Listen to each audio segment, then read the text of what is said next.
Siap, gerak. Kencang depan, gerak.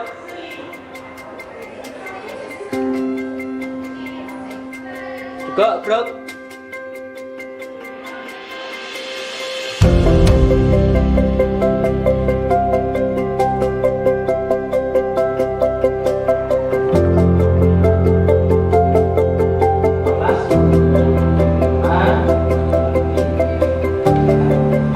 Persiapan berdoa. Buka kepala. Berdoa mulai. Berdoa selesai. Baik sekalian, assalamualaikum warahmatullahi wabarakatuh. Waalaikumsalam warahmatullahi wabarakatuh. Bagaimana kabarnya anak sekalian? Sehat semuanya? Sehat. Yang pertama, memahami makna hibah dan tabayun, menemukan dampak dari hibah, menganalisis perbuatan hibah dengan persatuan dan kesatuan. Menghadiri ustadz ceramah itu maksudnya apa? Majelis taklim yang kita hadiri, kita datang ke pengajian, termasuk berkumpul dengan orang-orang saleh. Ya. Nah, kalau orang saleh, sekarang saya tanya, orang saleh ini suka hibah kan? Orang saleh ini suka membicarakan kejelekan atau aib orang lain bukan? Nah, ya kan? Berarti kalau kita berkumpul dengan orang saleh, kira-kira orang tersebut mengajak kita hibah atau enggak? Apabila kita menuju ke orang soleh, kemudian kita mengajak orang-orang soleh ini untuk hibah, orang-orang soleh ini mau enggak? Ya, itu. Makanya kita harus sering-sering berkumpul dengan orang-orang soleh. Ya. Dan kalau kita berkumpul dengan orang soleh, seperti apa yang dikatakan tadi, kita menghadiri majelis taklim, pasti di situ ada yang disampaikan oleh seorang ustadz, ulama, atau kiai tadi. Apa yang disampaikan tadi? Pelajaran berupa tausiah, ya, dapat ilmu menanamnya kan? Dapat ilmu. Jadi kalau kita ini mengumpul orang soleh, rezeki kita pun juga akan meningkat. Sekarang katanya ngaji itu membayar enggak? Mengaji itu biasanya kalau pulang dapat makanan enggak? Ada yang dia, ada yang enggak, ada yang tidak. Tapi dapat ya, itu rezeki. Kalau dapat makanan itu rezeki juga bisa. Ya. Coba kamu pergi ke acara majelis taklim yang ada di Kota Malang ini, yang tingkat kampung, makanya banyak sekali ya. Itu salah satu rezeki ya. Coba kalau kita bandingkan dengan apabila kita menghadiri acara-acara yang kurang bermanfaat, bukan majelis taklim, bahkan kita datangnya pun harus membayar, kata-kata yang kotor biasanya, apalagi kalau tim kesayangannya kebobolan, kata-kata kotor, ya begini, ya kan? Tapi kalau kita ini menghadiri majelis taklim, yang diucapkan adalah sholawat, zikir, tausiah dari ustaz, ya kan?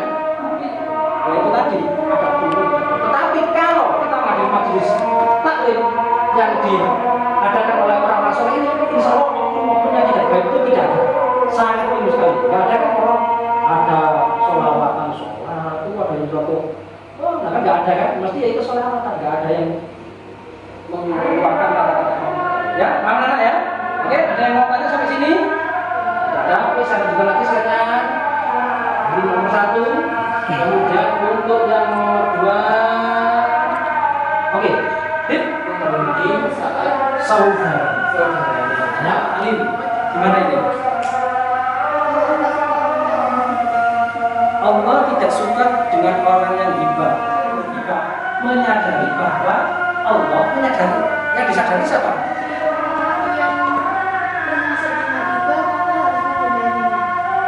Karena Allah membenci sesuatu yang dia benci jelas, makanya kita harus menjauhi, menghindari apa yang dibenci oleh Allah. Ada pendapat lain anak-anak? Dari berbagai macam makhluk hidup itu, siapakah makhluk yang paling sempurna? Jawab. Semuanya jawab. Manusia, ya. Kalau manusia adalah makhluk yang paling sempurna, ya, kalau manusia sebagai makhluk sempurna, berarti sudah saatnya kita tidak boleh untuk membicarakan kejelekan.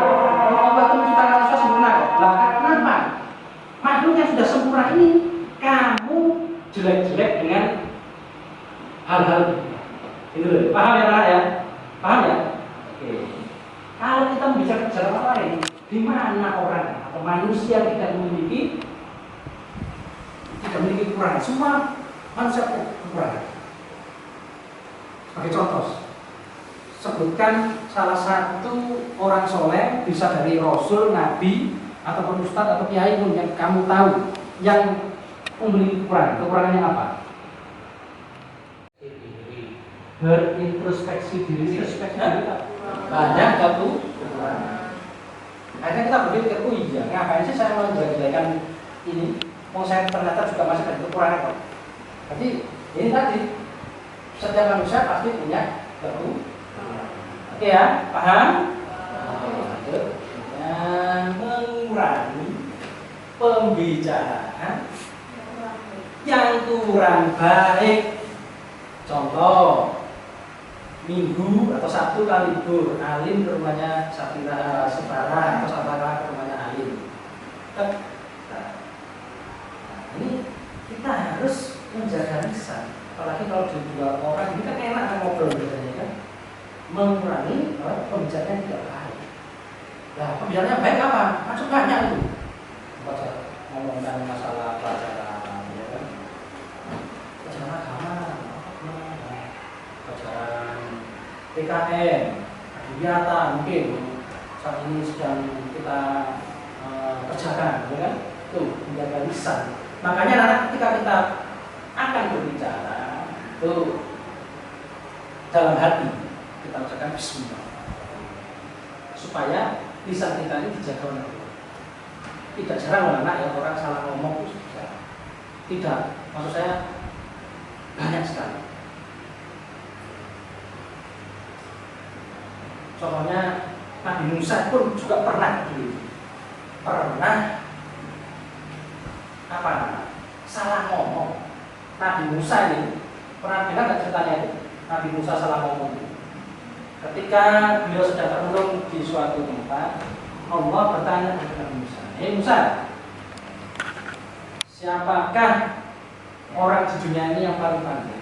Ya Allah, biasanya yang paling pandai. Begitu selesai ngomong langsung Nabi Musa termenung. Berarti saya ini sombong, ya kan? Saya ini sombong.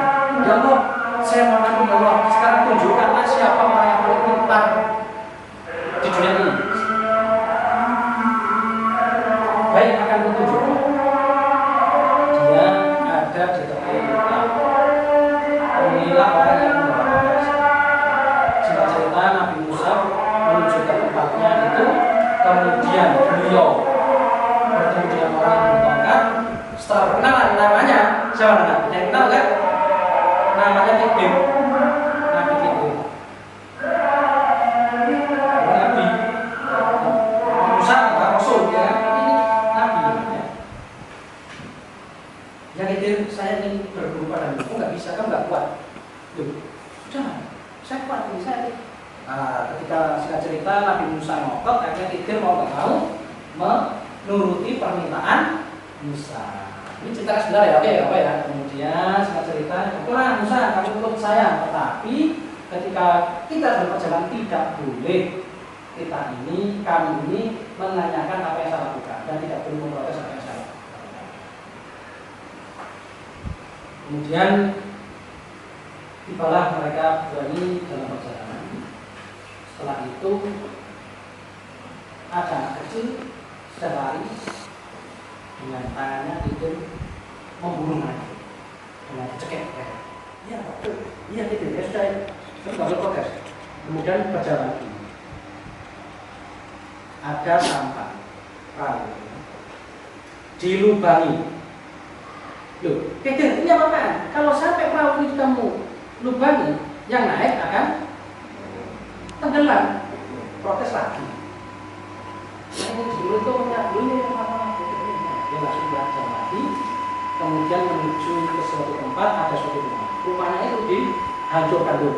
Jadi ini apa? Ini rumah dibangun biayanya nggak sedikit, mahal sekali. Bapak dihancurkan. Nah, ya Musa kamu nggak lulus, itu saya. Ilmu saya, ilmu kamu itu beda. Saya lebih tinggi. Loh, ini saya tahu bahwa anak kecil ini tadi dia akan menjadi anak yang durhaka daripada dia nanti dewasa menjadi anak durhaka. Kemudian sekarang saya bunuh biar dia mati sakit, tidak ada perhitungan nanti di akhirat, dia harus masuk surga. Kemudian adanya perahu tadi itu saya bangun supaya orang-orang tidak jadi berlayar ke pulau seberang, karena di sana banyak bajak laut. Rumah tadi kenapa saya hancurkan? Itu karena kalau sampai rumah ini bagus, apakah bisa pertengkaran yang di gambar pertama itu bisa dihindari? Bisa. Yaitu dengan contohnya apa gimana? Gimana? Tidak suzon. Oh mungkin ya, bisa jadi contoh tadi begitu. Oh mungkin Firman sama Dewi tadi itu nggak membicarakan saya, ya kan? Dia berbicara kepada Firman kok berbisik, mungkin Firman ini telinganya sedang sakit, ya kan? Kalau lanjut kesatuan ini, dibicarakan orang lain, dia pintar ini, ya kan? Kalau kita melakukan kemaksiatan, ini maksiat apa benar kan? Ini maksiat semua. Kalau kita melakukan maksiat ini pasti akan dibicarakan orang lain. Nah, kalau kita bicara orang lain, namanya apa tadi? Oke, ini dulunya. Diskusi kelompok. Nah, ada 3 pertanyaan. Ini ada. Saya ini nanti dibentuk menjadi 4 kelompok, ya kan? Kelompoknya 1, 2, 3, 4 itu saja ya. Atau ada usulan anak?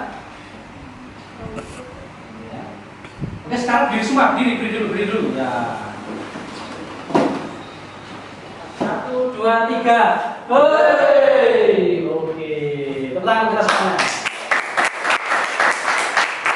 Baik, silakan duduk anak-anakku sekarang yang hebat. Silakan berkumpul dengan kelompoknya. Bisa juga meja ini digeser atau pendak kursinya dibalik, kita tampung. Silakan kerjakan. Ayo, kelas.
ini kita bahas mengapa Islam melarang ghibah berkelompok ini karena menyebabkan perpecahan. Nah, kemudian masyarakatnya ghibah, apakah bisa terwujud sila ketiga itu?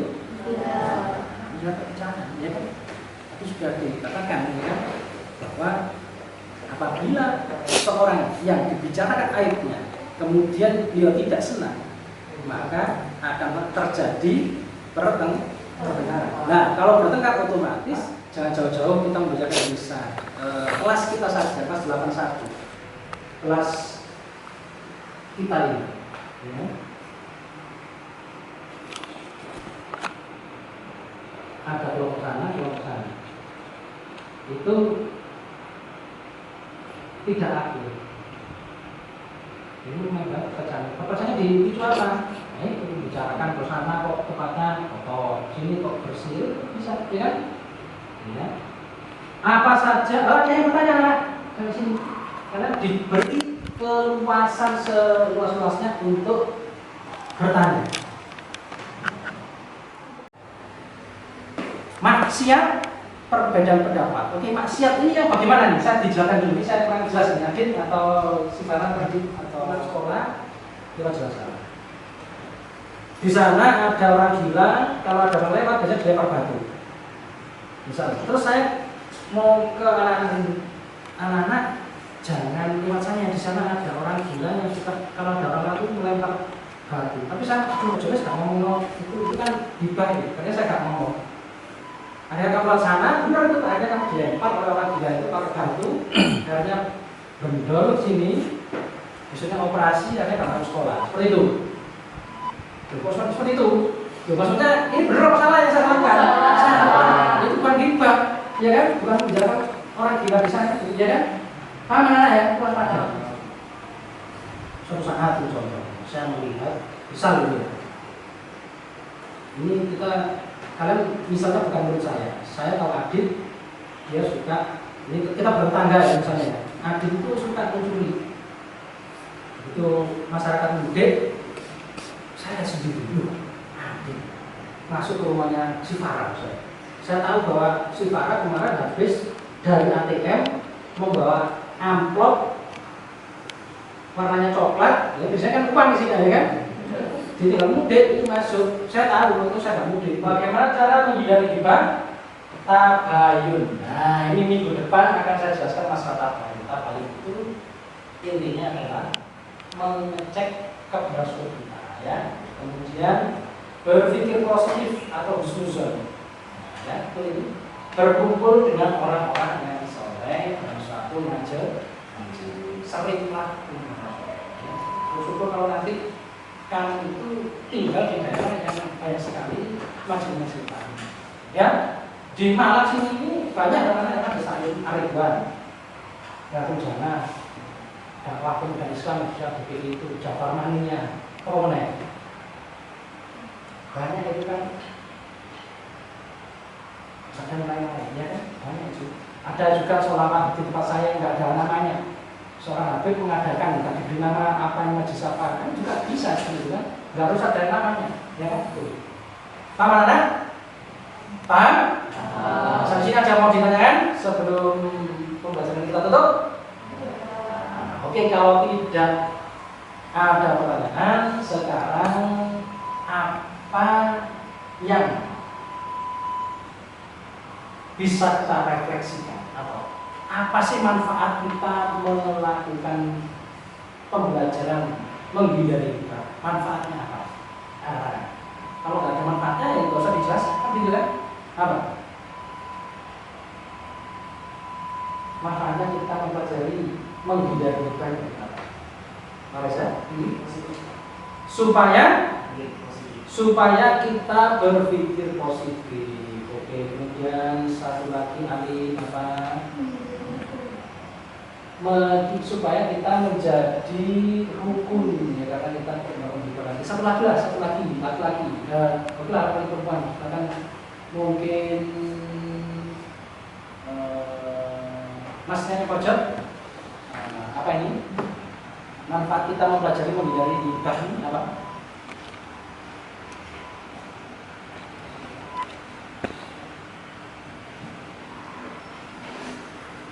menjadikan kita gimana? Ada yang bisa membantu anak? Iya, cara? Supaya kita bisa kita hidup secara bersama kasihan dan oke, jadi pembelajaran yang kita lakukan pada hari ini, kesimpulan yang kita bisa tarik apa anak? Apa? Jauhilah perbuatan hibah, karena hibah dapat apa anak? Dapat apa? Merugikan orang lain, ya. Oke, jauhilah hibah karena merugikan orang lain, atau bisa kita simpulkan juga bahwasanya hibah, jauhilah hibah karena dapat merusak persatuan dan kesatuan. Baik anak-anak, pembelajaran kita akhiri. Tetap kalian semangat untuk tetap belajar, jangan lupa untuk sholat 5 waktu dijaga dengan sebaik-baiknya. Syukur-syukur kalau dilaksanakan secara berjamaah.